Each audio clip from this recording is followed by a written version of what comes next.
Coucou. Et aujourd'hui, on va parler de l'échouille.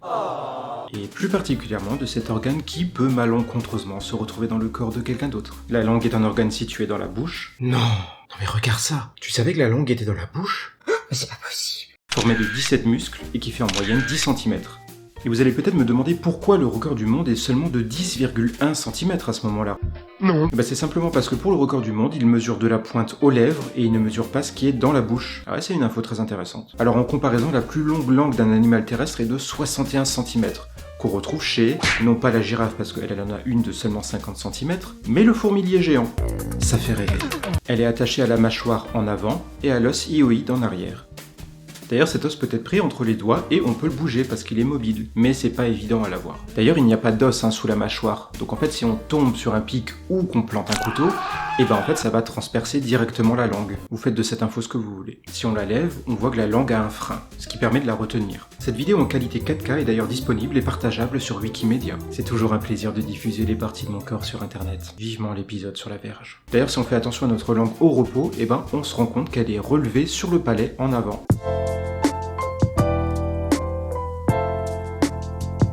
La langue a plusieurs fonctions. Déjà, elle a un rôle dans le goût. Alors ça, on le sait depuis le primaire, où on nous disait que la langue avait différentes zones pour détecter les 5 saveurs, le sucré, le salé, etc.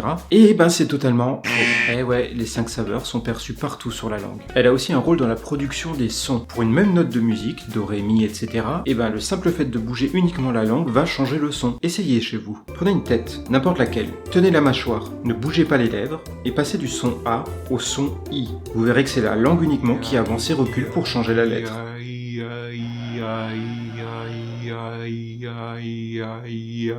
Elle a un rôle aussi dans la mastication, où elle va pousser les aliments sous les dents pour les broyer. Et en plus, il y a une synchronisation entre la langue et la mâchoire, ce qui fait qu'on se mord pas sur la langue. J'adore le corps humain. Et elle a un rôle pour avaler, en poussant les aliments ou autres vers l'arrière.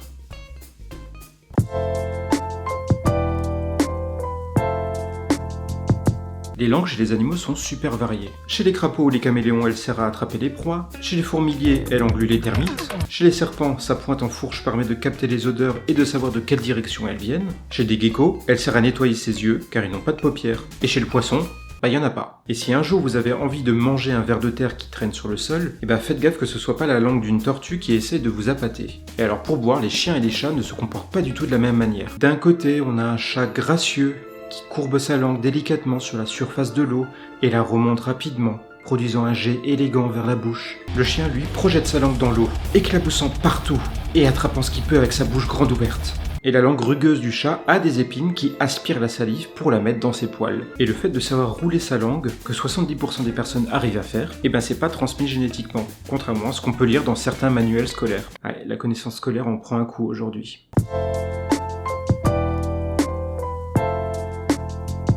Le fait de se faire percer la langue, c'est pas quelque chose de récent. On le retrouve dans des rituels comme chez les Aztèques ou les Mayas. On pouvait par exemple récupérer du sang de la langue comme offrande, ou se passer une corde rugueuse dans la langue. Attendez la suite de la vidéo, ça c'est rien. Mais ce n'était pas des perçages permanents. Le piercing permanent de la langue peut se faire sur le bout, sur le frein, ou au centre, en passant entre les grosses veines, parce que sinon ça pisse le sang. Il faut le faire par un professionnel en raison des risques d'hémorragie et d'infections, comme le sida ou l'hépatite. De rien. Et il faut bien en prendre soin pendant les 2 mois de cicatrisation et éviter le sexe. Et éviter de jouer avec contre vos dents, ça pourrait créer un espace. Certaines personnes se coupent la langue en deux, que ce soit pour se démarquer, pour des raisons sexuelles ou autres. Mais c'est bien plus dangereux qu'un piercing avec beaucoup de risques, comme des douleurs, des hémorragies, la perte de goût, des infections. Et alors encore une fois, il faut que ça soit fait par des pros. Il faut éviter par exemple de se faire percer par n'importe qui en plein festival. Oui, parce qu'il y a des festivals où il est de coutume de se faire percer la langue. Par exemple lors du Thaipusam, un festival hindou. Les images du festival végétarien de 2011 de Phuket en Thaïlande sont assez impressionnantes. Bon alors je vais vous montrer une photo histoire de se rendre compte, mais par contre je vais pas attendre d'arriver dans la partie pathologie pour utiliser mon kawaii Thor, parce que c'est assez costaud. Allez.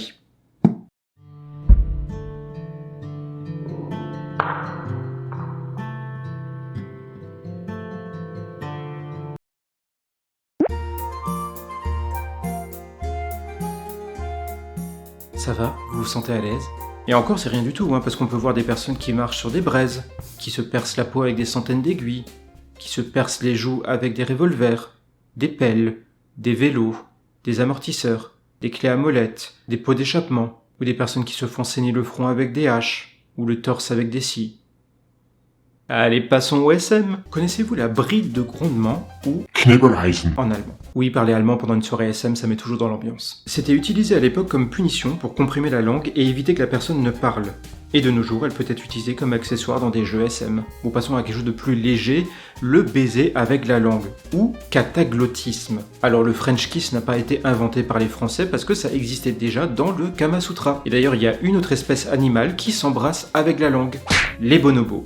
Mais alors pourquoi est-ce qu'on s'embrasse avec la langue? Et ben en fait on sait pas trop. Il y a quelques théories, ça peut être culturel parce que par exemple il y a plus de la moitié des cultures en fait qui trouvent que s'embrasser même sans la langue c'est dégoûtant. Donc en fait c'est pas quelque chose d'universel de s'embrasser avec la langue. Et d'un autre côté on a des théories qui disent que ça serait bien pour l'évolution de l'espèce, mais bon on sait pas trop. En tout cas s'embrasser avec la langue c'est un moment de partage parce qu'on s'échange 80 millions de bactéries.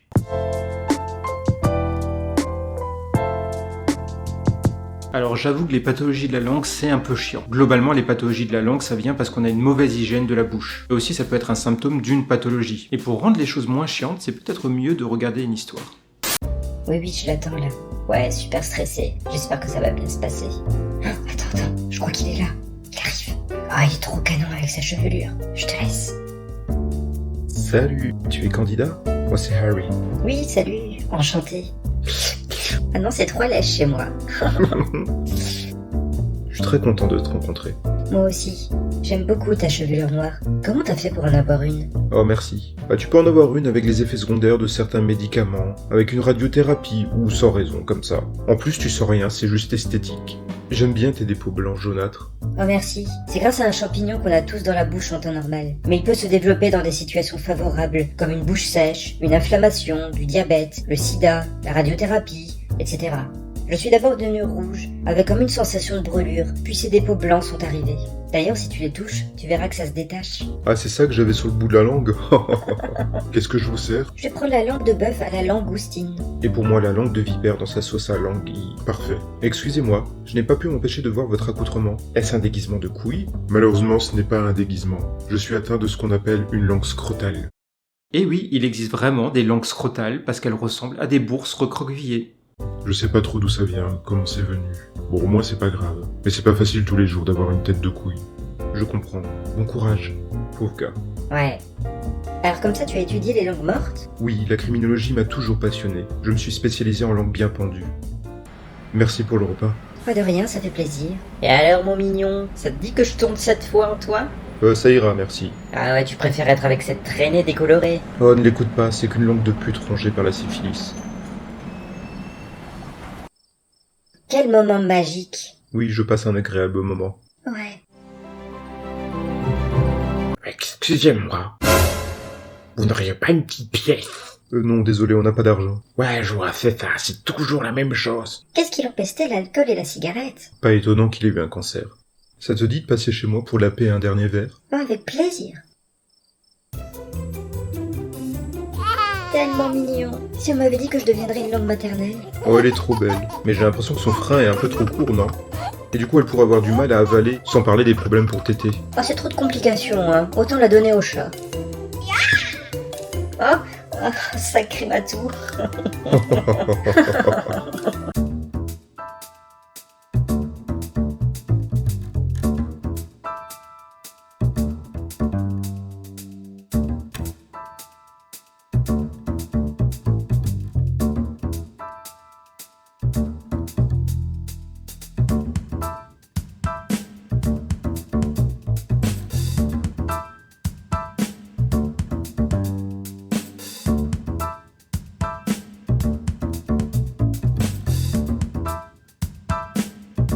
Vous avez peut-être entendu parler du fait qu'il faut retenir la langue des épileptiques ou des personnes inconscientes pour éviter qu'ils ne l'avalent. On l'a vu lors de certains matchs de foot où des joueurs se précipitent vers la personne inconsciente pour mettre leur doigt dans la bouche pour la sauver. En fait, il ne faut pas. Enfin, si, il faut sauver la personne, mais il faut rien mettre dans sa bouche comme son doigt ou un stylo. Déjà, on peut pas littéralement avaler sa langue, parce qu'elle est attachée déjà en avant de la mâchoire, comme je disais, et ensuite on peut se blesser soi-même ou blesser la personne si on met quelque chose dans sa bouche. Alors petite anecdote, quand j'étais au collège, j'avais un camarade de classe qui faisait des crises d'épilepsie et il a fait 2 crises d'épilepsie, une fois avec un prof différent et tous les deux ont mis leurs doigts dans la bouche et tous les deux se sont fait mordre. Alors quand quelqu'un fait une crise d'épilepsie, il faut simplement le mettre de côté, appeler les secours, rassurer la personne, même si elle l'entend pas forcément, et il ne faut surtout pas non plus l'empêcher de faire ses mouvements parce que ça risque de le blesser. Alors ce qui peut arriver chez une personne inconsciente sur le dos, c'est que la langue tombe en arrière et qu'elle bouche en fait les voies respiratoires, ce qui fait que la personne pourra peut-être s'étouffer. Attention, les notions de secourisme que je vais vous donner ne sont pas complètes et sont uniquement destinées à des fins éducatives. Une formation de secourisme est nécessaire. Je ne suis pas responsable en cas de mauvaise pratique. Des bisous. Le fait de lever délicatement le menton ou de tirer la mâchoire vers l'avant permet d'éviter que la langue ne tombe trop en arrière. Et s'il n'y a pas eu un traumatisme trop violent comme un accident de la route, on peut mettre la personne sur le côté, la bouche ouverte. Alors se mordre la langue ça arrive, la douleur part en général au bout de 2-3 jours, maximum une semaine. Et si par contre ça arrive souvent au même endroit, faut peut-être aller voir un dentiste qui peut régler le problème. Bon alors c'est quand même assez rare de suturer la langue, en général on évite, mais on le fait quand le saignement ne s'arrête pas ou quand on a des plaies de plus de 2 cm. Sans transition. Est-ce que vous vous souvenez des couilles de mammouth? Ce bonbon à lécher qui faisait 6 cm de diamètre avec plusieurs couches de couleurs. Ah, je me souviens à l'époque j'en avais une que je léchais toute la journée. Et puis après le soir je la mettais sur ma table de nuit. Et puis je la reprenais le lendemain pour continuer à la lécher. Pourquoi j'en parle ici? Parce que ça m'était arrivé, comme à d'autres personnes, que à force de lécher ce bonbon, on avait la langue qui saignait. Mais bon, ça en valait la peine pour atteindre le chewing-gum qui était au centre.